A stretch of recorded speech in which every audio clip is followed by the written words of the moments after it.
everyone! Magandang araw sa inyong lahat and welcome back dito sa ating channel.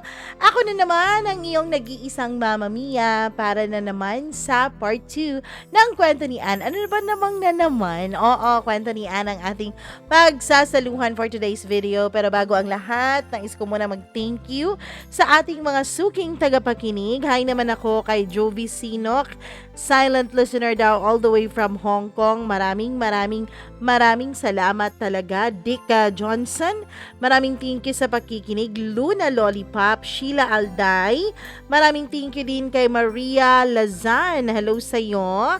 Hi din kay Mary Garbo, maraming salamat. Ramona Gonzalez, Margie Flores, MJ Hontilano, Jeliza Montiser, maraming salamat. Jaime Galang.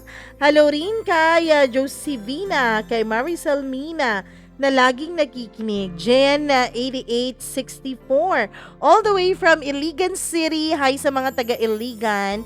Hi din kay Gamay, kay Christina Season, Gloria Havillonar, Romeo Manuzon, maraming salamat. Hi din kay Gail Easy, Liza Teves, maraming salamat watching all the way from Dubai. Annalie Cristobal, maraming salamat sa pakikinig. Jennifer Lingasa, hello rin kay Jenny in the Garden. Hi! Belated happy birthday din sa'yo.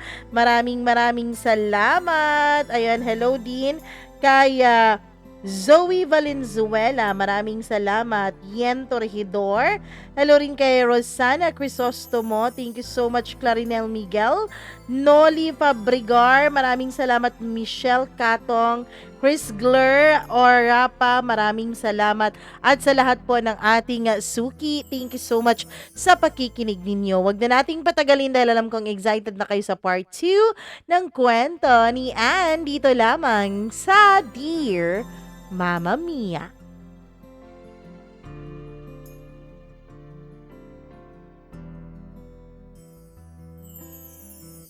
May 2019 came. End of the week yung mga time na yon nung nag-umpisa na ang Brigada Eskwela. Ako ang napasahan ng corona sa pagiging BE coordinator sa dating coordinator namin ng school na nag-retire na. Part sa pagiging Brigada Eskwela Coordinator, yung pagsali rin sa contest wherein it was subdivided into 3 categories. Small, medium, and large. Depende po sa population ng school. Nasali kami sa category na medium nung time na yon. Napakalaking puntos at marami po ang magvo-volunteer. Either donations or manpower. Walang problema sa mga donations, either materials or financial, dahil lagi pong nakasuporta ang barangay officials that time. Pati na rin ang alumni associations, parents and students, pero ang kinakailangan para mas madagdagan ang aming puntos ay mag-invite kami ng mga tutulong na mga volunteer individuals para makatulong rin sa amin in terms of manpower undertakings. Natagalan talaga ako doon dahil hindi ko alam, Mama Mia, kung kanino ba ako hihingi ng tulong. Hanggang sa nadagdagan nga ang favor ko kay Miguel nung tumawag ako kay Sol. Magpapatulong sana ako, baka may kakilala yung kuya niya or may mga kasamahan yung boyfriend niya sa army na makakatulong sa pag-fence ng school namin. Additional tally rin yun para sa Brigada Eskwela. Kasi yung kuya niya, Mama Mia, ay parte po ng PNP. Pati na rin yung dati niyang boyfriend na si Mark. Yung kuya naman niya ay nag-confirm na tutulong. Sabi pa niya, part daw yun sa kanilang pagsiservisyo publiko since marami daw talagang mga instances na nagpapapartner ang PNP at DepEd.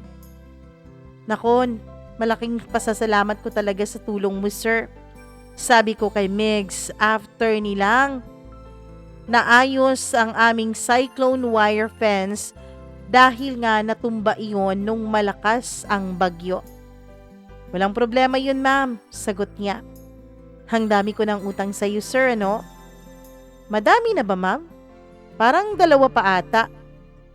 2 na nga, so plural, ibig sabihin Marami na yun, sir. Nahihiya na ako eh. Huwag ka nang mahiya, ma'am. Okay lang naman sa akin. Pwede mo pa ring dagdagan yung mga tulong na hihingin mo. Okay lang naman. Payag naman akong buuin mo yung bayad kapag kukubra na ako with interest. Sabi niya with pinasimpatiko pang smile, Mama Mia. Akala niya siguro madadala ako sa pagpapakyut niya. Ano? Interest? Loan ba sa bangko ang peg mo kasi may interest talaga? Nakakatakot tuloy humingi ng favor sa iyo sa susunod ulit. Huwag kang mag-alala, ma'am. Hindi ka naman mahihirapan sa interest na hihingin ko sa iyo. At talagang magpapabayad ka, sir, ha? Oo. Ikaw? Bigla niyang sagot. Ha? Ikaw ba, nasa sayo yan if magbabayad ka? Kahit ano lang, basta hindi pera ha. Tatanggap naman ako ng libreng pagkain mamayang gabi. Palusot niyang sabi, Mama Mia, pero alam ko naman ng mga karakas na ganon. Okay, dinner, it's my treat. Sagot ko bigla. Ewan ko kung anong pumasok sa utak ko at yun ang naisagot ko sa kanya. Game! Pahingi naman ng cellphone number mo so I can call you tonight. Ang bilis niyang nakahingi ng number ko. Mga 6:45 p.m. noon, Mama Mia, kasi may tumawag sa akin na unregistered number. I answered it at tama talaga ang feeling ko na si Miguel ang tumatawag. San ba banda sa inyo, ma'am? Kasi susunduin kita, sabi niya. Huwag mo na akong sunduin, sir. Magkikita na lang tayo. San mo ba gustong kumain? Sagot ko. I insist. Susunduin talaga kita. And I insist too, sir. Magkikita na lang tayo kung saan tayo kakain. Mama Mia, hindi ko talaga ugali ang nagpapatalo. Gusto ko kung ano ang gusto ko, yun ang masusunod. Medyo may katigasan din ang ulo ko. Tapos, sinabi na lang ni Miguel kung saan kami kakain dahil hindi talaga ako pumapayag na sunduin niya. Naloko na. Malaki-laki talaga ang mababawas sa budget ko kasi itong Lecheng Miguel na to ay namili talaga ng $1 na restaurant. Yung mahapdi talaga sa bulsa ang restaurant kasi masyadong mahal. Gusto ko sanang mag-back out tong mga panahon na yon pero dahil nakapangako na ako na ititreat ko siya bilang bayad ko dun sa mga favor na hiningi ko sa kanya. In my mind, Mama Mia, okay lang. Sige, isang beses lang naman to eh. Mabigat man sa bulsa ay gusto ko pa rin tuparin ang pangako ko sa kanyang babawi ako. Akala ko i-enjanin mo na ako eh, sabi ni Miguel nung nakarating na ako sa restaurant. Una kasi siyang nakarating doon at medyo matagal din siyang nag-antay sa akin. May isang salita ako, no? When I promise, I will surely do it. Sagot ko. Kumiti siya sa sinabi ko. Napakasarap ng ngiti niya. Naaalala ko tuloy nung college, Mama Mia, kung kailan deads na deads pa ako sa kanya secretly. Pero noon pa yon. Bato na ang puso ko ngayon at hindi na ito madali pang palambutin ulit. Lumapit sa amin ang waiter at nagbigay ng menu. My God, nag-aalburuto na ang dibdib ko nung mga panahon na yun pagkakita ko pa lamang sa presyuhan. Napakahapdi talaga sa bulsa. Leche namang Miguel to, namimili nga ng restaurant, dun pa talaga sa mamahalin. Nakakalunok tuloy ako ng sarili kong laway. Naka-loan na ako ng 1/4 sa sahod ko kaya medyo tipid-tipid talaga ako dahil ang dami-dami ko pang gagastusin. Monthly payment ng motor ko, gamot ni mama kasi galing po siya sa pagka-admit at tuition fees sa masteral ko. Inisip ko kasi noong tatapusin ang masteral ko, baka naman may chance pa akong ma-promote. Tapos dagdag mo pa ang araw-araw kong gastusin. Hindi ka ba allergic sa shrimp at mga crabs? Biglang tanong ni Miguel habang nagmumuni-muni ako sa budget ko. Hindi ako allergic. Ang sarap nun eh. Lalo na kapag special ang pagkakaluto. Kaya ayun, umiling-iling ako telling him na hindi nga ako allergic. Pero my God, Mama Mia, nagsisi tuloy ako nung umiling-iling ako dahil yun ang in-order niya lahat. Yun pa talagang special at pinakamahal. Umiiyak na ng palihim ang bulsa ko nung mga panahon na yun. Ano pa bang gusto mong idagdag natin sa ating kakainin? Tanong ni Miguel. Ang dami na niyang in-order, gusto pa niyang padagdagan sa akin? Namumulubi na talaga ako. Mama Mia, naiiyak na ako noon pero syempre hindi ko pinahalata. Ang dami na noon, mukhang mahihirapan na tayong ubusin yon kaya tama na yon. Sabi ko pa with a fake smile pero ang totoo ay nag-worry na talaga ako sa mahal ng mga bilihin doon. Ang akala ko talaga ay magja-Jollibee lang kami ni Miguel o di kaya ay McDo, Penongs, Mang Inasal. Pero napaka-elite naman ng restaurant na pinasukan namin. Makakabayad nga ako pero sayang naman ang pera ko. May iba pa sana akong paglalaanan sa pera na yun. Pero dahil nga nandun na kami at nasa harapan na namin ang aming mga in-order, ay napapalunok na lang ako ng sarili kong laway sa amoy ng mga masasarap na pagkain na nakahain sa harapan namin. Okay lang, isang beses lang naman to, sabi ko sa sarili ko. Subukan mo to, ma'am. Masarap yung sisig nila dito, special. Sabi ni Miguel, sabay lagay ng pagkain sa plato ko. Salamat, sir. Pwede bang mag-request? Pwede bang hindi na sir ang itawag mo sa akin? Hindi naman kita subordinate eh. Baka pwedeng hindi ka na lang mag-sir kasi masyado yung formal. Ano bang gusto mong itawag ko sa'yo, kuya? Sabi ko. Kuya talaga? Ano ba dapat, tito? Pagkasabi ko noon ay tumawa ako. Okay lang naman kuya. Pero ate ang tawag ko sa'yo. Mama Mia, hindi talaga siya nagpapatalo. Ate ang tinatawag niya sa akin. So ate kuya na tayo ngayon ha. Pina-poker face ko pang sabi sa kanya. Oo, why not? Ate, kuya. If ayaw mo naman, mix na lang ako and then I'll call you Ann if okay lang sa'yo. Sige, Migs. Nadala na naman ako sa ngiti niya. So, friends na tayo, Ann? Hindi ba tayo friends dati pa? Mukhang hindi naman tayo close eh. Well, kabarkada mo yung kapatid ko pero tayong dalawa, I guess para tayong strangers sa isa't isa, 'di ba? Natawa ako noon sa loob-loob ko. Napapansin pala niya na parang strangers kami sa isa't isa. Close na close kami ni Sol pero hindi naman kami close dalawa ni Migs. Ayaw mo bang makipag-close sa akin? Bigla niyang tanong. Gusto, noon, pero ngayon hindi na. Natatakot ako. Nakakatakot baka ma-fall ako sa'yo. Yan sana ang gusto kong i-reply sa kanya o i-respond sa sinabi niya pero hindi na lang dahil napaka-asyumera ko naman kung gagawin ko yon. Baka ang gusto lang niya talaga ay makapag-friends lang sa akin. Gusto, yun lang ang nasabi ko. Ngumiti siya. Eto na naman ang ngiti niya na para bang nanghihigop ng kaluluwa. Tawang-tawa ko noon sa loob-loob ko. Kumakain kami at nag-e-enjoy na rin naman akong kausap siya tungkol sa mga trabaho naming dalawa. Kung ano ang pagkakaiba at pagkakapareho ng trabaho ng PNP at ng DepEd. Hindi boring kausap si Miguel. Masarap siyang kausap and attentive listener din siya. We talked about our works and we never bring up about personal matters. Habang nag-uusap kami, hindi ko talaga makontrol ang sarili kong hindi ma-appreciate ang pagkain dahil napakasarap naman din talaga. In fairness, kahit mahapdi siya sa bulsa ang presyo noon, pero masarap naman. Very special at ang sarap-sarap namnamin. Napakagaling naman ng chef.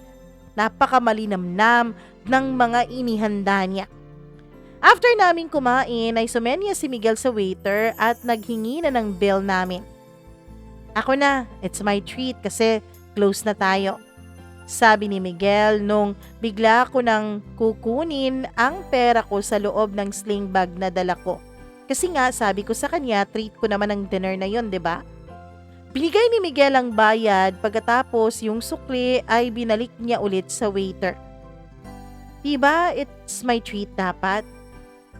Hindi tuloy ako nakabayad ng atraso ko sa'yo, sabi ko pag alis ng waiter. Pero ang totoo, Mama Mia, ay palusot ko lang naman yun. Sa totoo lang ay naging maligaya ang puso ko dahil hindi nabawasan ang budget ko. Ang kuripot ko talaga. Oo, wala pa, pero mag-aantay ako sa tawag mo kung kailan mo ako ititreat talaga, sagot pa niya.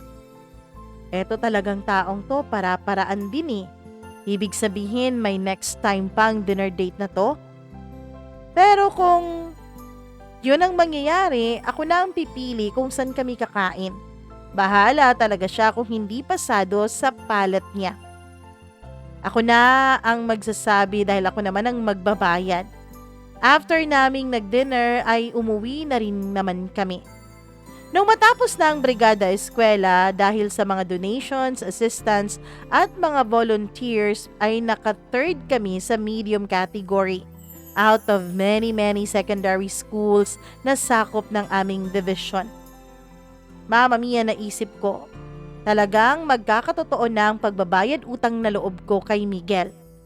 The next day may natanggap akong message request na emoticon wave lang. Hindi ko na-replyan kasi iba naman ang pangalan nung nag-message tapos yung profile pic ay motor lang talaga. Dating gawin na ako, pag hindi ko kakilala, ignore talaga ang show. Then ilang saglit pa ay nag-friend request yung nag-message request sa akin. Pero hindi ko kinonfirm. Inignore ko pa rin. Days, weeks, and months has passed. Dumating ang birthday ng kasamahan kong teacher. In-invite niya kami that time. It was a dinner celebration sa isang rented resort. Nung dumating kami doon kasama ang mga faculty ay kumain na kami. Hanggang sa may dumating na mga lalaki. Mga 5 sila lahat. Hello mga ma'am, pwede bang maki-join sa inyo? Sabi nung isang guy. Yes sir, pwede naman. Tubag. Sagot ng co-teacher ko. Mama Mia, nung tumingala ako ay nagulat ako dahil nandoon si Miguel. Nasa likuran siya nung lalaking nagpaalam na makikijoin sa table namin. Andito ka? Feeling close na sabi ko kay Miguel nung lumapit na siya sa side ko. Kasi andito ka. Clever din ang sagot niya. Tumingin pa ako sa mga kasamahan ko that time at narinig ba nila ang sinabi ni Miguel? Pero busy naman silang lahat sa pagkain. Sir, dito ka na lang umupo.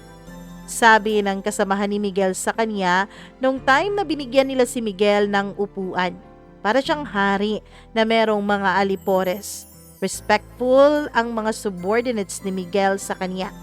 Sir talaga ang tawag sa kanya, so ibig sabihin, mas mataas ang ranggo ni Miguel kaysa sa kanila. Okay lang, dito na lang ako. Sagot naman ni Miguel sa kasamahan niya, tapos umupo talaga siya sa tabi ko. Kanina ka pa dito? Tanong niya sa akin. Kani-kanina lang. Ikaw, bakit ka napunta rito? In-invite kami ng celebrant. Tama pala. Boyfriend para ni El ang celebrant, Mama Mia. Tapos isa sa mga subordinates ni Miguel o isa sa mga subordinates namin nung brigada eskwela. Akala ko ba friends na tayo? Bakit ini-snub mo ako? Change topic ni Miguel habang kumakain kami. Ako? Ini-snub ka? Hindi kaya, namamansin kaya ako sa'yo. Snub ka tapos sinner pa talaga. Hindi mo nga ako nireplyan eh. Nag-chat ka ba? Kailan? Hindi ko na malayang nag-chat ka sa akin. Feeling ko, Mama Mia, kaming dalawa lang ang taong nandoon dahil talagang napakahina ng mga boses namin at nagbubulungan pa kami that time. Kinuha ni Miguel yung phone niya at pinakita niya sa akin yung emoticon na wave na chat niya sa akin. Tumawa ako sa loob-loob ko, siya pala yung nag-send ng wave na high emoticon tapos motorcycle lang ang display picture. Hala, sorry Migs, Hindi ko naman alam na ikaw yun kasi iba naman ang profile pic at iba naman ang pangalan. Sorry talaga. I said apologetically. Akala ko magpapalibre na ako sa'yo kaya mo ako iniisnab eh. Uy, grabe siya oh.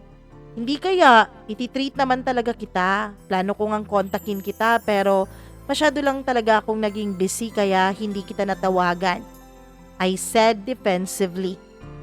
Pagkatapos naming kumain ay nag-inuman na at nagbe-videoke na. Pero nauna na akong umuwi kasi may tatapusin pa akong presentation para sa masteral ko. Tapos kinabukasan ko ng need na i-present yon. Pero nung palabas na ako, Mama Mia, ng kwarto at naghahanda na ako para patulog, ay hinanap ko muna ang friend request ni Miguel at kinonfirm ko muna yon. Chinat ko ulit siya at nag-sorry ako again at in-invite ko siya ng meal as a way of expressing my apology and syempre para na rin tapusin ang sinabi kong pangako sa kanya na ititreat ko siya. Pero talagang hindi nagpang-abot ang mga schedule namin dahil busy nga kami. Call on duty ang peg namin so wala talagang dinner date na nangyari. We became social media friends pero hindi rin nagpapang-abot ang oras para magkaka-chat kaming dalawa. Kasi sa tuwing chat ako, late na siyang makaka-reply. At kapag siya naman ang mag-chat sa akin, late ko na ring napapansin at late ko na ring nare-replyan. On and off ang communication namin and never talagang nangyari na nalibre ko siya. That time, I concluded na makikipag-friends lang talaga siya sa akin kasi parang wala naman siyang interest sa beauty ko. Maybe he just saw me as a younger sister since I am his younger sister's BFF. Nagpatuloy ang dull routine ng buhay ko. It was the month of July nung kumulo ang dugo ko sa nalaman ko, Mama Mia, na niloko si Sol ng boyfriend niyang si Mark. Yung boyfriend niyang pulis. Nalaman namin yon sa panahon na nagba-bridal shower kami kay Mia since malapit na ang kasal nito. Sa nangyari kay Sol, nasabi ko na lang talaga na mapipili na lang siguro sa daliri ang mga matitinong lalaki ngayon. Kaya if you found the one, talagang itali mo na sa bewang mo kung ayaw mo pang makawala. I experienced what it's like being to be cheated. That's why I really understand that time if ano ang nararamdaman ni Sol. I sympathized her that time. Buti na lang talaga at nangyari yun kasi may mas the best pa talagang taong nakalaan para sa best friend ko sa katauhan nga ni Christian. Sino ba namang mag-aakala na yung ka-forever niya pala ay dati niyang estudyante na ngayon ay BFP officer na. Makakasana all ka na lang talaga sa kanila. August nung nag-attend kami ng wedding ni Mia sa ibang lugar. She got married sa isang bank loan officer na nakilala din niya nung nag-apply kami ng loan dun sa bangko. Ewan ko ba talaga dito kay Mia, gustong-gusto niyang nagre-reloan sa bangko at pumupunta siya doon para makita yung lalaki. Si Mia pa talaga ang nagtapat ng pag-ibig doon sa lalaking yon. Napakatapang na babae at napakapalaban sa buhay. Mahilig siyang sumugal kahit na nakakatakot talagang tumaya. Sa bagay, sa pagsugal naman talaga nakakakuha ng jackpot, hindi ba? 26th of August, birthday ni Miguel. In-invite kami ni Sol, kasama kaming dalawa ni John since kami naman ay within the vicinity area lang. Pero hindi ako naka-attend kasi meron akong 3-day seminar that time. Second week sa September, coincidentally nagkita kami ni Miguel.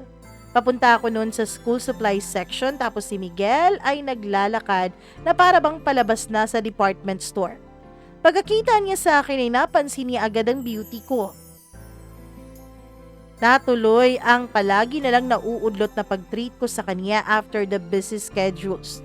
Na-treat ko na talaga siya sa wakas, Mama Mia. Sa uulitin, it's my treat naman next time. Sabi niya after matapos ang snacks naming dalawa. Parang light lang yung nabayad ko sa lahat ng favor na nahingi ko sa'yo. Parang hindi pa nga ako nakapuli paid eh. Sabi ko naman sa kanya. Okay na yun. Hindi naman ang amount ang nagmamatter eh.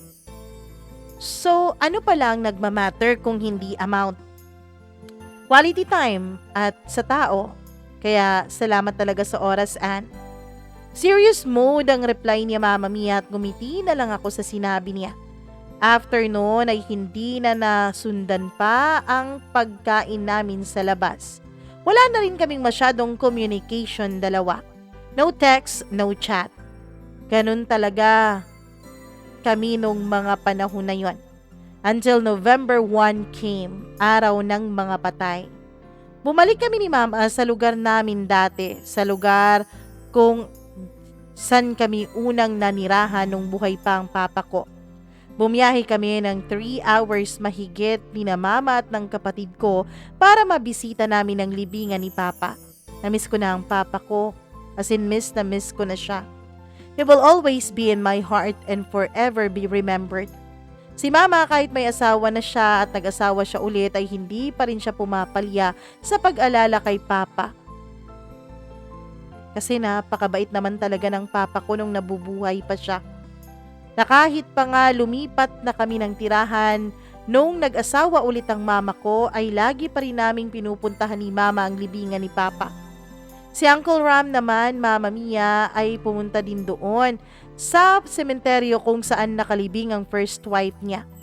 After naming magsindi ng kandila at paglabas namin ng sementeryo, ay may nakita kong familiar yung pormahan. Migs? Ann? Sabay naming sabi ni Miguel nung nagkaharap kaming dalawa. Siya talaga yun, yung pamilyar na nakatayo kanina pa. Yung ginagawa mo dito? Sabay din naming tanong sa isa't isa na siyang ikinatawa namin. May dinalaw lang. Ikaw, sinong dinalaw mo dito?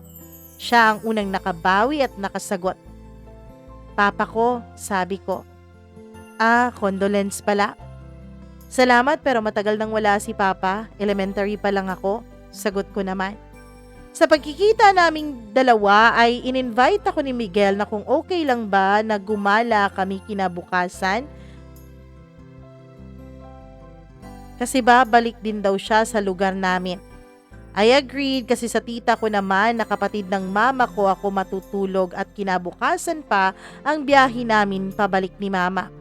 Nagpaalam ako kina Mama and since hindi naman ako teenager ay pinayagan ako. Una kaming kumain ni Miguel and then afterwards ay nagliwaliw na kami sa mall. Strolling lang. Umiinom ka ba, Ann? Biglang tanong ni Miguel nung umupo na kami dahil pagod na kami sa kakastroll namin. I can sense, Mama Mia, na para siyang malungkot na para bang pinapilit lang niya na mag-lighten up yung mood niya. Oo naman, but not too much. It depends sa mood ko. Bakit, may problema ka? Gusto mong uminom? Sunod-sunod kong tanong. Sana if okay lang sa'yo. Barhapping tayo? Okay lang if ayaw mong uminom. Samahan mo na lang ako para may pipigil sa akin. Baka masobrahan ako sa pag-inom. Pumayag ako sa sinabi niya, Mama Mia, dahil nakikita ko talaga sa kanyang mga mata noon na parang he needs someone to talk to. At naisip ko na if ever man ayoko siyang sabayan, ay baka kung anong mangyari pa sa kanya. At cargo de konsensya ko pa yon. I can sense, Mama Mia, na parang may mabigat siyang pinagdadaanan. We went to one bar, to another, until nakita namin ang isang good spot at doon na siya nag-umpisang uminom. Paminsan-minsan tinatanggap ko ang shot na inaabot niya. Pero hindi naman din niya ako pinapasobrahan ng shot. Na-experience mo na bang ma-in-love ng todo? Yun bang halos siya na ang mundo mo? Yun bang kasama na siya sa lahat ng plano mo sa present man o sa future? Yun bang halos ibigay mo na lahat? Pero bigla na lang siyang nawala sa'yo? Biglang tanong ni Miguel sa akin nung nasa kalagitnaan na kami ng aming pag-inom. Oo naman, para kang pinapatay sa sakit. Tumingin bigla si Miguel sa akin nung naging sagot ko sa kanya. Lalim nun na, inom pa. Parang hindi lang ako ang may pinagdadaanan dito. Sabi niya sabay lagay ng alak sa baso ko. Boys are cheater. Sabi ko nung maalala ko ang ginawa sa akin ni Neil noon. Hindi naman lahat, exempted ako doon, sabi niya. Talaga? Pare-parehas lang naman ang mga lalaki, di ba? Hindi marunong makontento. Tignan mo, yung kapatid mo, niloko ng kabaro mo. Mapipili na lang talaga sa daliri ngayon ang mga maaayos na lalaki. Siguro out of 100, swerte na kung merong 5 na matino. Kasali ako dun sa 5. Sis, wag mo nga akong pinaglololoko, Miguel. Yung mukha mo, loyal, faithful. Sabi ko sa pabirong paraan. Ouch, ang sakit ah. Napaka-judgmental mo naman. Loyal ako, uy. Loyal? Patingin nga ng mukha ng loyal. Sabi ko naman, Mama Mia, na kunwari ay sinisipat at ini-inspeksyon ang mukha niya. Natawa din siya sa sinabi ko. Gago din yung boyfriend mo, no? Kasi nagawa pang mag-cheat sa'yo, ang ganda-ganda mo na nga. Tapos, Mama Mia, para siyang nagbibilang ng daliri. Pangatlo, pang-apat pa nating magkasama pero pakiramdam ko mabait kang tao. Bolero ka, sabi ko. Oo, totoong napakaganda mo. Walang halong pambobola yon. If I'm really good and beautiful, bakit hindi mo ako nagustuhan? Mama Mia, huli na nung ma-realize kong hindi na lang pala yun sa utak ko ang tanong na yon, kundi nasabi ko na pala sa kanya. Iba din talaga if you're under the influence of alcohol. Wala nang utak ang bibig mo kung magsalita. Parang kung ano-ano na lang ang lumalabas mula dito. After sa bigla kong pagsabi noon ay tumitig sa akin si Miguel ng ilang segundo. I like you. Sagot niya dun sa sinabi ko. Uy, joke lang yun. Huwag mo namang totohanin. Lasing ka na ba? Bawi ko, Mama Mia, dahil hindi ko na alam ang isasagot ko. I like you as a person, Ann. Gusto kita. Kasi hindi ka lang maganda, mabait pa. Tama lang talaga na naging best friend mo ang kapatid ko. Prank like, what a prank feeling. Kasi iba talaga yung iniisip ko sa sinabi niya, Mama Mia.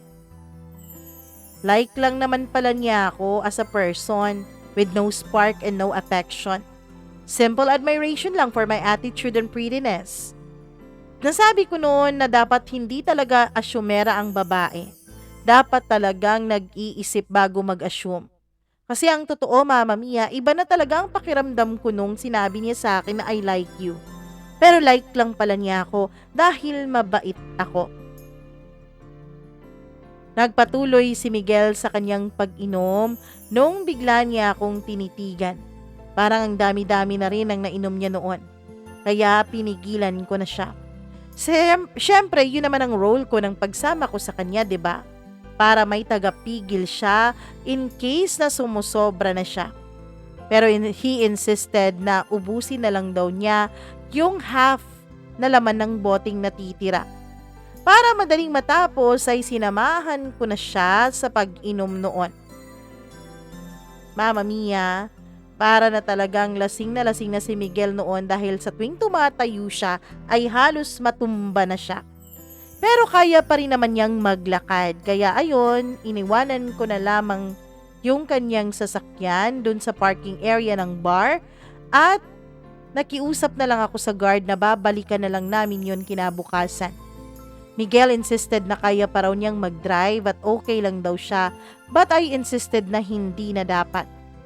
Sumakay na lang kami at nag-commute dahil mahirap na at baka madisgrasya pa kami dahil parehas kaming nakainom at makadisgrasya pa kami ng ibang tao. Sumakay kami sa tricycle at Miguel said the address to the tricycle driver. Nagdesisyon ako nung mga panahon na yon na ihatid na lang si Miguel sa kanyang tutulugan bago ako uuwi ng bahay ng tita ko. Yes, nakainom ako pero hindi pa naman ako totally lasing. Medyo tipsy lang but I can still act normally. When we reached the place, I thought na matutulog na siya sa mga inns or motel ba, but I was wrong, Mama Mia. kasi bumulaga sa akin ang isang bungalow type ng bahay. When I asked Miguel tungkol doon, he said na sa kanya daw ang place na yon. Installment niyang nabili yung property na yon, Mama Mia. Yun daw ang inuuwian niya kada galing siya ng trabaho kapag dun siya na-assign sa lugar na yon. Bago pa nag-grant yung transfer niya, pabalik doon sa lugar namin. Grabe no? Dati talaga kapag pulis ka kung saan saang area ka maa-assign.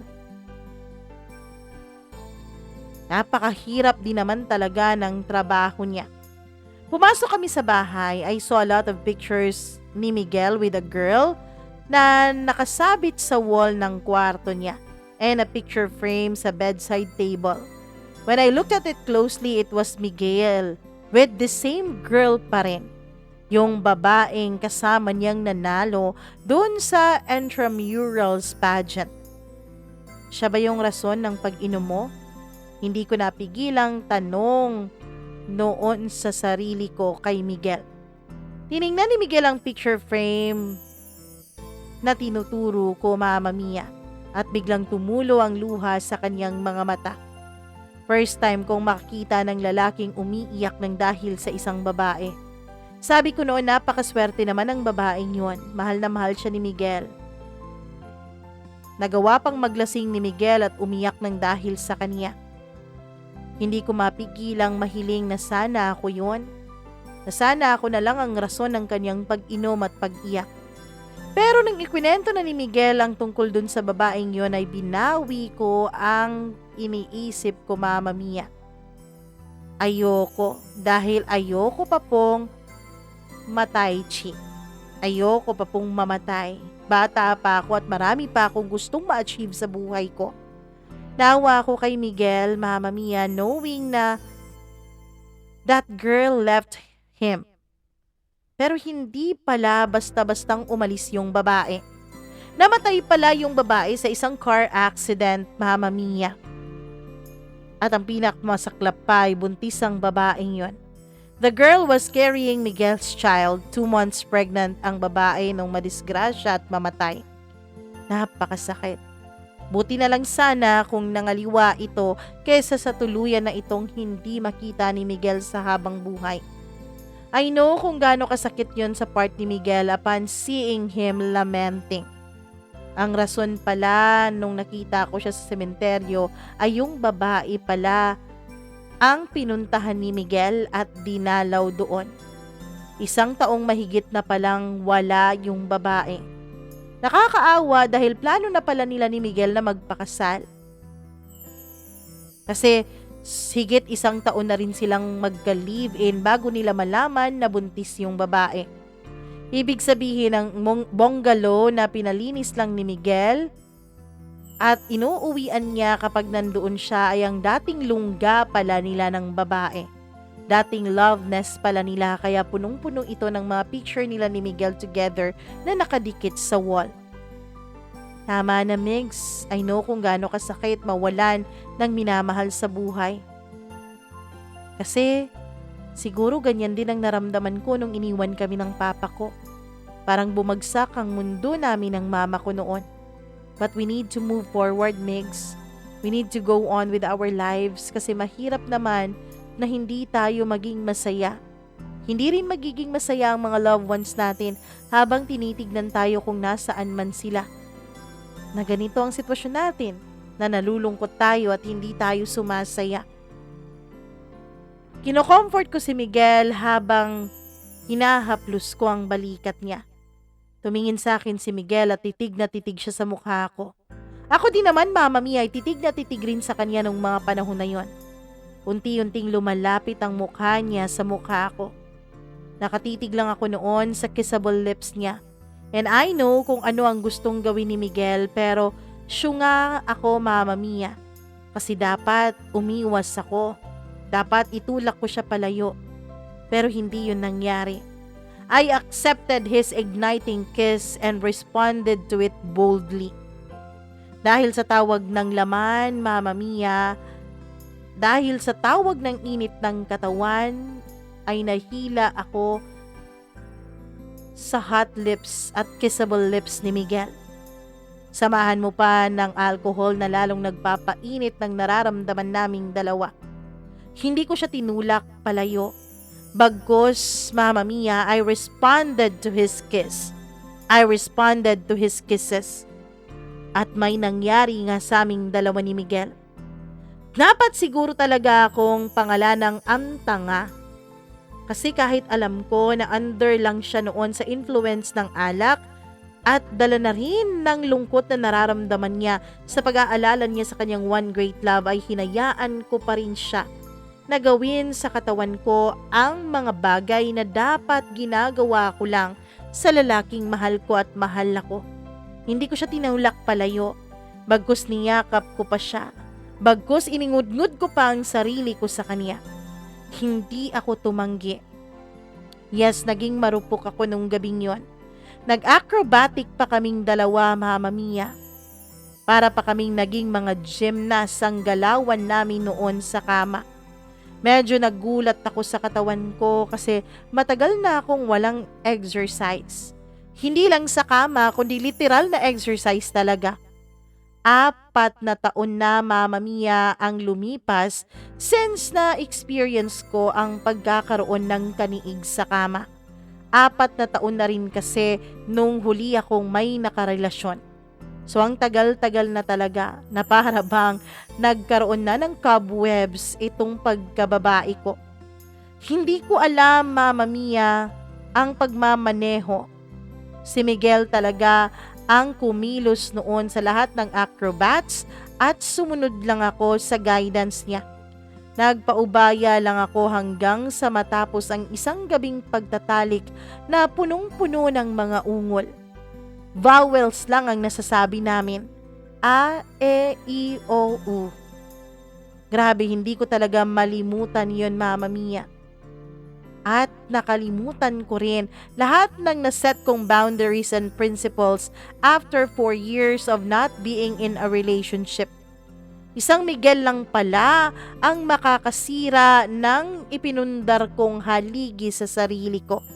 Isang Miguel lang pala ang gigising sa natutulog kong dugo at natutulog kong pagkababae. I love you, me. Mga katagang sinabi ni Miguel after naming mag-acrobatics at mag-gymnastics exhibition sa kaniyang kama. And then he fell asleep. Nakagat ko pa ang lower lip ko nung marinig ko ang sinabi ni Miguel. It was so clear na ang nangyari sa amin ay isang gabi lang ng pagkakamali. Nakainom siya and he's very vulnerable and he's very sad. So what should I expect? It's my fault kasi inalaw kong mangyari yon. Nagpatinag ako, nagpadaig ako sa tawag ng laman ko. But in all fairness, hindi naman puro pagsisisi ang nararamdaman ko noon kasi I enjoyed it completely. At alam ko rin namang nag-enjoy siya. We both enjoyed the union and colliding of our bodies. Pero kailangan kong magising sa katotohanan that he has someone on his heart. Kahit wala na ang taong yon, siya pa rin ang nasa puso ni Miguel. Bumangon ako sa higaan ko and I fixed myself and then umuwi na ako sa bahay ng tita ko.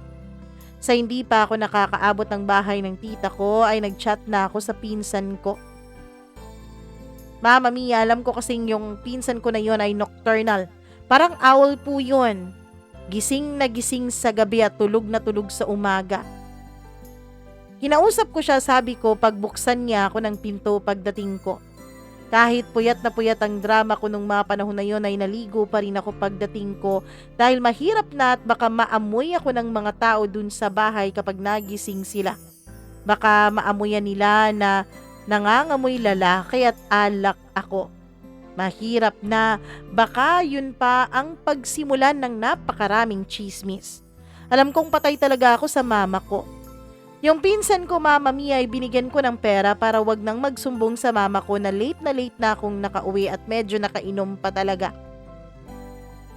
Hindi rin naman niya ako sinumbong sa mama ko at sa kapatid ko nung time na yon. Nagpasalamat na lang ako. Nagbus na kami kinabukasan pa uwi. At mabuti na lang yon dahil medyo nakakatulog pa ako sa biyahe. Pagdating namin ay past 10 a.m. na, Mama Mia. Dumiretso ako sa kwarto ko para matulog ulit. Nagring yung cellphone ko and when I looked at the caller, OMG, it was Miguel. Hindi ko alam noon kung sasagutin ko ba o hindi ang tawag niya. Pero mas nangibabaw sa akin ang sinabi ng utak ko na wag sagutin ang tawag na yon. Hindi ko nga siya sinagot dahil natakot ako. Natakot ako kung anong sasabihin ko after that one hot night na pinagsaluhan naming dalawa. Natakot ako and I know, sorry lang talaga ang maririnig ko mula sa kanya and I don't need his apology. Ginusto ko rin naman ang lahat ng mga nangyari. Ang pinagdarasal ko na lang noon na sana wag akong mabuntis dahil if mabuntis man ako, talagang patay ako sa mama ko at basag ang mundo ko. Ayokong madamay pa ang mga magulang ko sa nangyari sa akin. Mama Mia, nung matapos na ang tawag, ilang segundo lang ay nagring na ulit ang cellphone ko. 1, 2, 3. 3 days passed by at nakatanggap ako ng tawag mula kay Miguel pero hindi ko pa rin sinasagot. After a minute ay nakatanggap ako ng text mula sa kanya. And can we talk? Isip ako ng isip noon kung makikipag-usap ba ako. Ano ba ang sasabihin ko? Nakakatakot na nakakahiya ang nangyari sa amin kaya hindi pa rin ako nag-reply sa kanya. Hanggang kinabukasan matapos kong mag-duty ay pauwi na ako nung may isang sasakyan na nakaparada sa labas ng bahay namin. Noong nakarating na ako sa harap ng bahay namin ay papasok na sana ako nung biglang lumabas ang driver sa black Vios vehicle at tinawag ako. Ann, hala si Miguel pala. OMG, gustong gusto kong tumakbo palayo sa kanya at gustong gusto kong magtago. Anong ginagawa mo dito? Paano mo nalaman ang bahay namin? Huwag mong sabihing nagtanong ka kay Sol. Kahit hindi ako magtanong sa kapatid ko, madali lang para sa akin na malaman ang bahay ninyo. Pati nga bahay ng kriminal na tutuntun ko, bahay niyo pa kaya? Sabi niya. Nilapitan ko siya, Mama Mia. Nilapitan niya ako habang sakay pa rin ako ng motor ko. Hinawakan niya ang manibela sabay sabing, bumaba ka muna, mag-usap tayo. Kinakabahan talaga ako nung time na yon. Ang dibdib ko ay kumakabog-kabog. Pero hindi ako nagpatalo sa nararamdaman kong takot at kaba. Pinasok ko muna ang motor ko at hinarap ko siya, Mama Mia. Papasok na sana siya sa loob ng gate namin. Pero pinigilan ko siya. Agad niyang kinuha ang kamay ko at dinala yun. Hinila yun papunta sa sasakyan niya. Pinasakay na ako at pinaandar niya ang engine. Saan mo ako dadalhin? Tanong ko habang kinakabahan. Sa langit. Mama Mia, napamura ako ng sagot niya na yun. Tinitignan ko na lang ang daan at hindi ko na siya nilingon pa. Ayusin mo nga ang pagsagot sa akin. Baka magtaka yung mga tao dun sa bahay namin, nandun na ang motor ko tapos ako wala pa sa loob. Naggalit-galitan ako pero ang totoo lang ay kabang-kaba na ang nararamdaman ko nun. Pulis ang kasama ko. Naisip ko na kung ano-anong mga masasamang bagay na nakikita ko sa mga news at TV outlets. Wala yung mama mo at yung stepfather mo ang nasa inyo kasama yung kapatid mo. Pero umalis din yung kapatid mo, pupunta ata sa paaralan. Investigador pala ang peg ng lalaking to. Parang ina-under surveillance na niya ang buong bahay namin. So saan mo nga dadalhin tong sasakyan mo, ha? Hindi niya ako sinagot, Mama Mia. Drive lang siya ng drive hanggang sa pumasok kami sa isang kalye papunta sa gilid ng dagat. Sa lugar kasi namin ay napakaganda ng turismo doon. Ang dami-daming karagatan na may marami ding mga sikat na beaches sa aming area. Pagdating namin sa may baybayin, Mama Mia, ay pinatay ni Miguel ang engine ng kanyang sasakyan. Pagkatapos ay bumaba siya at umikot papunta sa passenger side at pinagbuksan nako ng pintuan at pinababa. Then pumunta siya dun sa may likuran ng sasakyan. Binuksan niya ang compartment at kumuha siya ng 2 beer na nandoon. Ewan ko talaga sa taong to. Pati sa sasakyan may dalang alak. Oh, sabi niya sabay abot sa akin ng isang canned beer. Salamat, pero wala ako sa planong uminom at magpakalasing. Hindi rin naman niya ako pinilit na uminom. Siya na lang ang uminom ng isang canned Mamma Mia habang nakasandal din sa likuran ng sasakyan niya. Ako naman ay nakasandal din sa may gilid ng kanyang sasakyan. The atmosphere was so silent at tanging yung hampas ng wave lamang ang naririnig doon sa paligid. Past 5 p.m. na yon kaya medyo malamig na rin ang hampas ng hangin sa aming mga balat. Yung araw ay unti-unti nang lumulubog. Ibig sabihin, malapit nang balutin ng kadiliman ng paligid. Bakit ka umalis nung gabing yon, Haan? Bakit hindi mo na sinasagot ang mga tawag at mga text ko sa'yo? Pinagtataguan mo ba ako? Pagbasag ni Miguel sa katahimikan na namamagitan sa amin. Sinasabi niya yon habang umiinom pa rin siya ng beer. Medyo na busy lang talaga ako. Hindi ko na namalayan ang cellphone ko na tumatawag ka pala. Palusot ko. At bakit ka nga umalis? Alangan namang antayin pa kita kung kailan ka magigising. Alam ko naman na kailangan ko nang umuwi kasi babiyahe pa kami pabalik ng mama ko at ng kapatid ko, 'di ba? Oo, pero dapat inantay mo akong magising. O pwede naman na sabay na rin tayong umuwi. Kasi ako lang namang mag-isa sa sasakyan ko. Galit na sabi ni Miguel.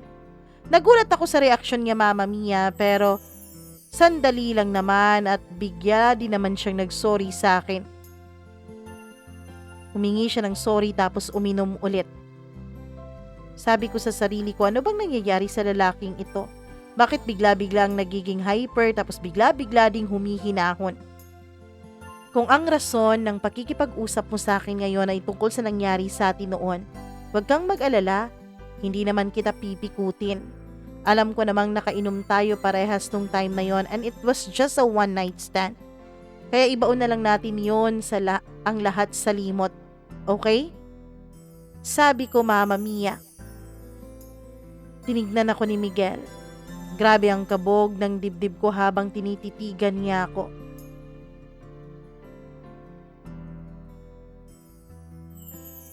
Wala siyang salita na sinasabi kaya ako ang muling nagsalita. I hope na wala kang sinabi o pinagsabihan tungkol sa atin lalo na si Sol. Hindi ko gustong magkalamat yung friendship namin nang dahil lang sa namagitan sa ating dalawa. One night stand lang yun para sa iyo, Ann? Mamma Mia, matulis ang titig ni Miguel sa akin. Magkatagpo ang mga kilay niya na para bang nagagalit. Ano ba yun? Alangan namang 2 night stand. Isang gabi lang naman yun, 'di ba? Yun sana ang isasagot ko sa kanya pero natakot ako at baka lalo siyang magalit kaya I kept my mouth shut na lang. Nung hindi pa rin siya nagsalita, ay iba ang sinagot ko. Alam ko, under the shadow ka pa sa past mo. Tapos dagdag mo pa na lasing ka nung mga panahon na yon at nakainom din ako kaya nangyari yon. First pa lang dapat hindi na nangyari yun eh. Alam naman nating parehas na mali yun, di ba? Biglang lumapit si Miguel sa akin na para bang nababad trip siya sa mga pinagsasasabi ko. So mali yun para sa atin? Mali yun para sa'yo? Hindi ka nag-enjoy sa ginawa natin nung gabing yon? Sunod-sunod niyang tanong. Napapamura ako sa mga tanong na yon. Nung kang aamin akong nag-enjoy ako sa nangyari sa amin. Bahala pa kahit mangyari pa sa akin ang mga nakakatakot na mga speculations tungkol sa mga pulis. Pero nung kang aamin akong nag-enjoy ako. Oo, mali. Sagot ko dala sa lubong sa kanyang mga titig na para bang nababad trip. Mali naman talaga ang ginawa namin, 'di ba? Kailan ba naging tama ang one night stand ng isang tao? Lalo na kapag wala namang kayo. Kaya oo, mali. 'Yon ang sinagot ko sa kanya. Binawi ni Miguel ang mga titig niya sa akin nung mga panahon na yon. Para akong nag-guilty nung pagkagising ko kinabukasan tapos wala ka na. I thought galit ka sa akin kaya ayaw mong sagutin ang mga tawag ko. But I guess I was wrong. Okay lang naman pala sa'yo at handa ka rin namang kalimutan pala yon. Sige, kung yung desisyon mo, rerespetuhin ko. Susundin ko ang gusto mo. After noon, Mama Mia, ay inubos na ni Miguel ang iniinom niyang beer. Pagkatapos ay pinasakay na niya ulit ako at hinatid niya ako sa bahay. Nagbiyahe kaming dalawa na tahimik lamang. Walang ni isang nagsasalita. Kahit anong bumaba na ako, ay hindi man lang siya nagpaalam at pinaandar na niya ang kanyang sasakyan at pinaharurot paalis. Lumipas ang isang buwan na wala talagang Miguel na tumawag o nag-text sa akin. Sa isip ko nung mga panahon na yun, tama lang para makalimutan ko na ang lahat.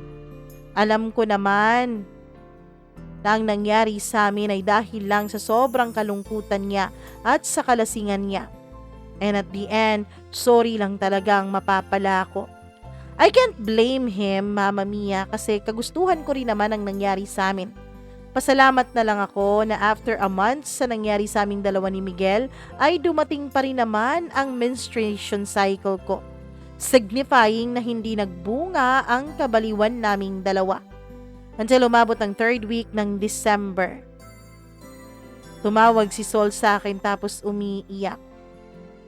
Mama Mia, mabilis pa sa 4:00 kaming dalawa ni John na pinuntahan siya sa isang resto bar na lagi niyang pinag-iinuman.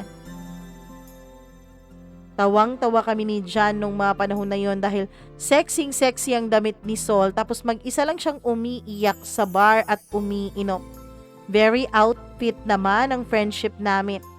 Yun pala ay papunta pala siya at mag-a-attend ng gasal pero hindi natuloy kasi nakita raw niya ang boyfriend niyang si Christian na may kayakap at ang kayakap nito ay ang ex-girlfriend nito.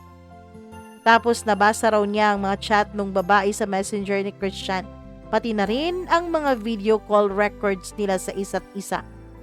Iyak siya ng iyak nung time na yon, Mama Mia, habang nagkukwento siya sa amin ni John.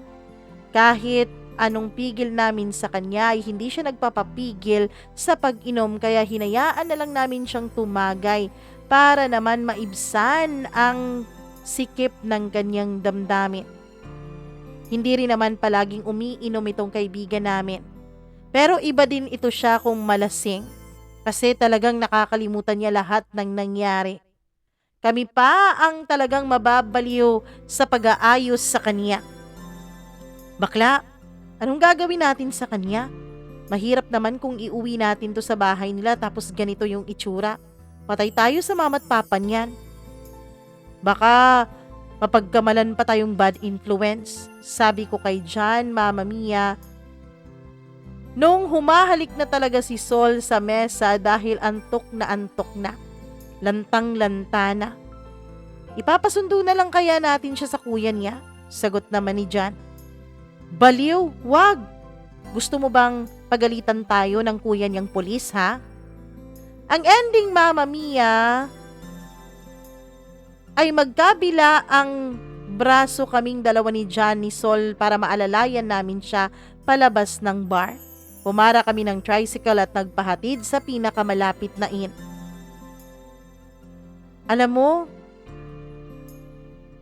kargahin mo na lang kaya siya, bakla, sabi ko kay John nung nakarating na kami sa inn at nakapagbayad na sa may reception area. Plano naming magkasama kaming tatlong matulog, Mama Mia, dahil napakahirap naman kung iiwanan namin si Sol na mag-isa. Ilang beses na rin naman kaming nakatulog sa iisang kwartong magbabarkada. Kahit si John, ang isip namin sa kanya ay babae na at komportable na kaming kasama siyang matulog. No, bakit walang elevator dito? Sabi ng baklang si John. Sosyal ka lang, bakla? Alam mo ba na mahirap lang tong ina to, walang elevator, kaya kargahin mo na yan para makatulog na tayo. Tawang-tawa ako sa itsura nun ni John, Mama Mia, habang diring-diri naman na inaalalayan si Sol. Nakasunod lang ako sa kanila, Hawak lang ako ng likuran ni Sol at baka kaming tatlo ay mahulog dun sa may hagdanan. Pagdating namin sa isang kwarto sa second floor, buti na lang at sa second floor lang ang kwarto namin, ay kinuha namin agad ang cellphone niya dahil nagre-ring ito. Akala namin ay family niya ang tumatawag pero yung my love pala ang naka-reflect sa screen. Ewan ko kung anong nakain ng baklang si John at agad niyang sinagot ang tawag tapos inaway niya si Christian. Nag-usap silang dalawa until ang ending ay pinapunta niya si Christian sa inn kasi nag-explain si Christian sa kanya, Mama Mia, na mali ang paniniwala ni Sol na nagkabalikan silang dalawa ng ex-girlfriend niya. Kaya inisip ni John na kailangang mag-usap ni Christian at ni Sol. May tiwala naman ang kaibigan kong si John kay Christian, knowing na maayos naman daw itong lalaki. Umuwi kami ni John nung dumating si Christian sa inn. Nag-worry ako at baka hanapin si Sol sa kanila. That's why I decided to inform her family member. And because Miguel was the only one closest to me, siya ang minessage ko. Good evening, Migs. Baka hanapin mo si Sol, ha? Hindi pa siya makakauwi kasi may tinapos lang siyang year-end reports tapos matutulog naman siya. Tapos nakatulog siya dahil sa sobrang pagod. Bukas ko na lang to pauuwiin. Chat ko kay Miguel at sinend ko pa sa kanya ang picture ni Sol na mahimbing na natutulog at kinumutan pa ni John. Pinicturan ko siya bago pa kami umalis dahil plan ko na talagang i-message si Miguel at baka hanapin nila si Sol. Ang Miguel, Mama Mia, ay nag-reply lang sa akin ng like emoticon. Sabi ko nung mga panahon na yon, bakit naman ganito si Miguel? Pwede naman siyang maging maayos sa akin, di ba? Pero hindi ko na lang yun ginawang big deal. In my mind, dapat lang yun. Tama lang yun. Kasi gano'n naman talaga ang mga lalaki, di ba? Matapos nila tayong pagsawa ang mga babae at matapos nilang gamitin ang kahinaan natin ay iiwan na lang tayo sa ere. Todo snob na lang na para bang walang nangyari. Nababaliw ka ba, Ann? Di ba yan ang gusto mo? Saway ng utak ko sa sarili ko. Oo nga pala. Ako nga pala ang may gustong kalimutan na lang ang lahat. Pero, ewan ko ba kung bakit na-hurt ako sa coldness ni Miguel sa akin at sa hindi niya pagpaparamdam sa akin. Ang mga babae nga naman talaga, napakahirap spellingin. Ang dami-daming ayaw pero yun pala gusto. Kinabukasan ay nagising ako sa tawag ni Sol. She called me at nagulat siya kung bakit nandun daw si Christian sa tabi niya. I explained to her what happened pero sabi niya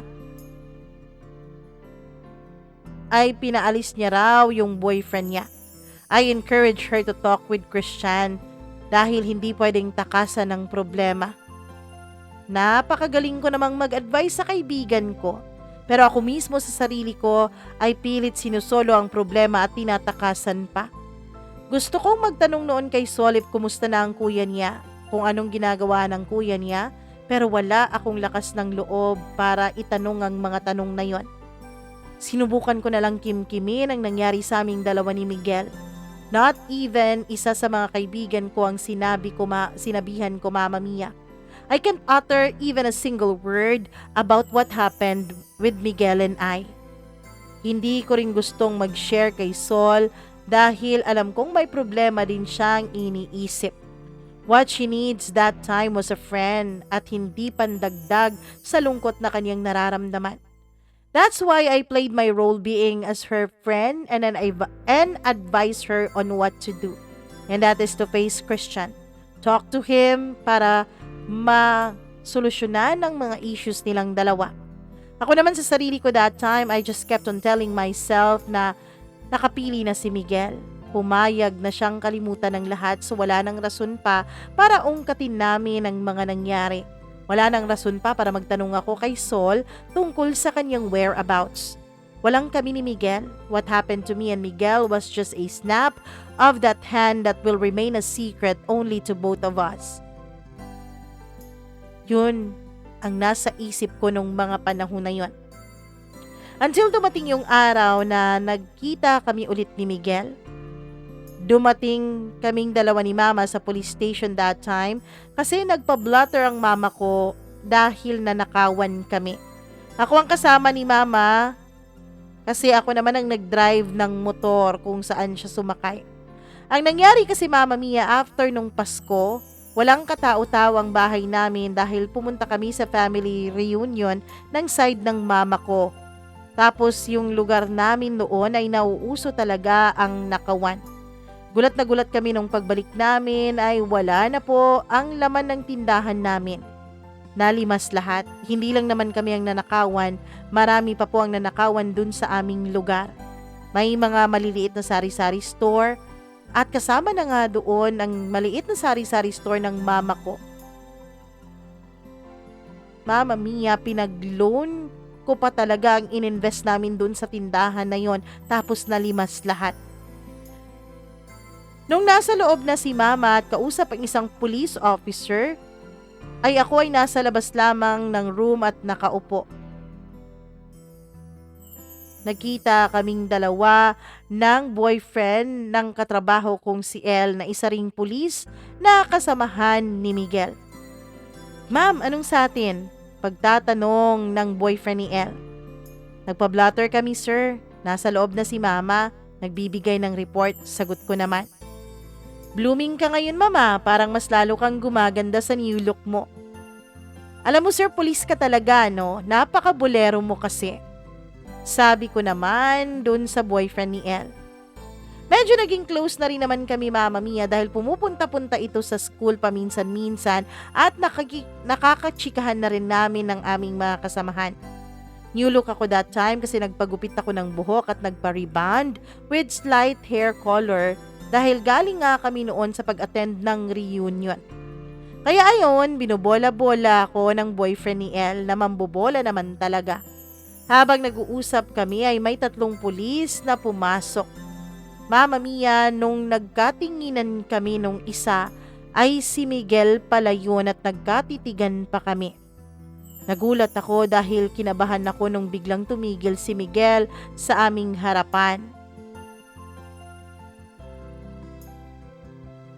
Tapos yung mga kasamahan niya ay nag-excuse na at patuloy na sa paglalakad papasok ng opisina. Lopez, kumusta yung lakad nyo kagabi? Teka, may itatanong pala ako. Kaya ako tumigil.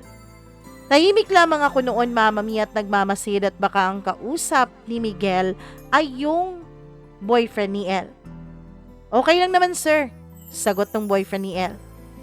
Siya nga pala, pwedeng pakilagay ng report sa table ko ngayon at magsasubmit na tayo sa taas. Sige sir, sagot ng boyfriend ni El tapos nag-excuse siya sa akin. So kaya naiwan ako doon kaharap si Miguel. Nung ginagawa mo dito? Casual na tanong ni Miguel sa akin. Nagpa-blotter si mama, nasa loob nagre-report. Sagot ko naman na walang kangiti-ngiti. Akala ko ako ang pinuntahan mo kasi palabas na rin ako. Akala ko itutuloy na natin yung matagal mo nang pangako sa akin na iti-treat mo ako, 'di ba? Nagulat ako dun sa reply ni Mama Mia. Naisip kong bakit biglang nagbago ang timpla ni Miguel. Ang kapal naman ng mukha niya. Pagkatapos niya akong hindi pansinin, pagkatapos niya akong hindi i-chat o i-text man lang at i-snub yung message ko tungkol kay Sol, eto siya't manghihingi ng pangako kong panlilibre sa kanya. Wala akong imik dun sa sinabi ni Miguel.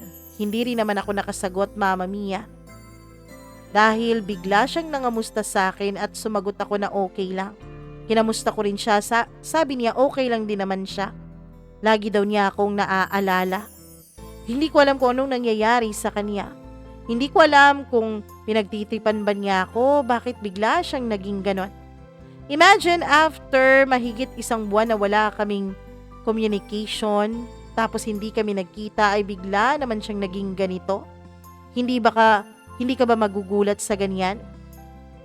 Tinignan ko ng masama si Miguel. Ilang sandali pa ay lumabas na si Mama kasama ang 2 police officer. Sinabi ni Mama na pupunta daw yung 2 pulis sa area namin para mag-imbestiga. Kasi hindi lang naman daw kami ang nanakawan dun sa area namin. Pati rin yung mga kapitbahay namin sa kabilang kalye at pati na rin mismo yung bahay sa aming harapan. Pagkarinig ni Miguel, Mama Mia, ay eto na naman at umandar na naman ang kabaliwan niya. Sumama siya sa pagso-surveillance ng area kahit na ang totoo ay wala na siyang trabaho nung mga panahon na yon.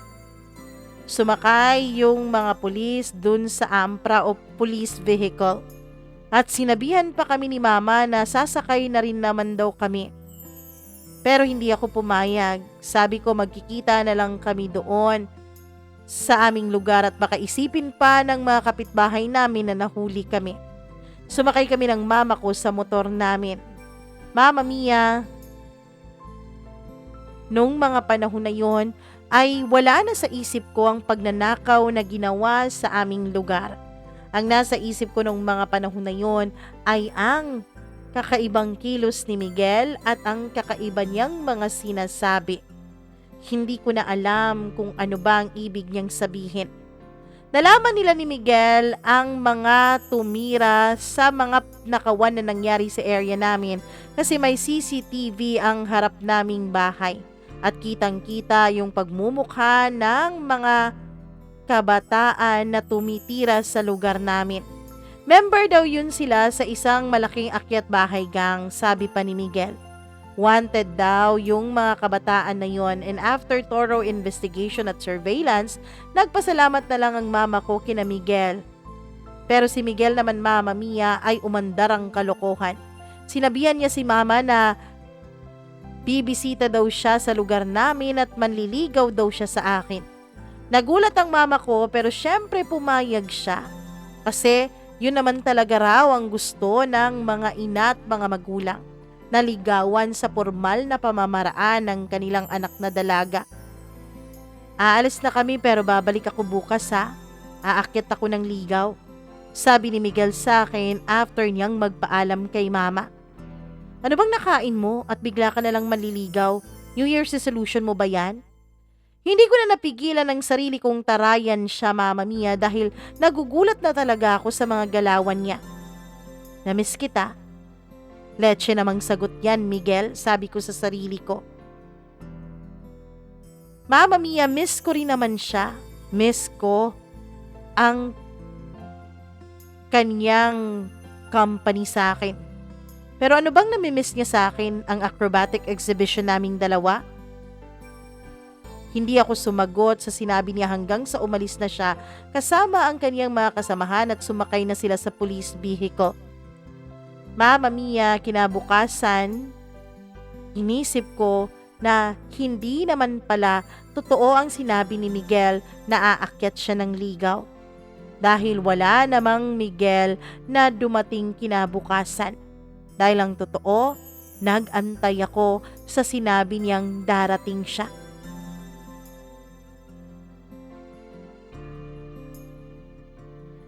Nako naman! Bakit naman ganyan talaga ang mga men in uniform, ano? Mahilig sa mga, matatamis na salita.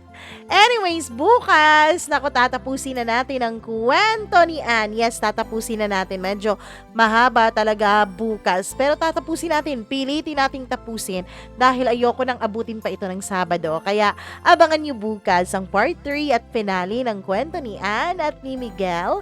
Kung ikaw ay nagustuhan mo ang kwentong ito, please do not hesitate to like and share this video.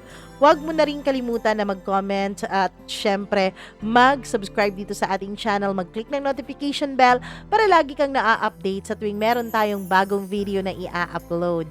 Huwag mo rin kakalimutan na mag-share ng sarili mong kwento. Mag-email ka lamang sa mamamia.cdo0317@gmail.com at huwag mong palagpasin na mag-share ng iyong sariling storya. Maraming salamat talaga sa iyong walang sawang pagsuporta nitong ating munting channel. Ako pong muli ang iyong nag-iisang Mama Mia. Magandang araw sa inyong lahat at hanggang sa susunod nating pagkikita. Paalam!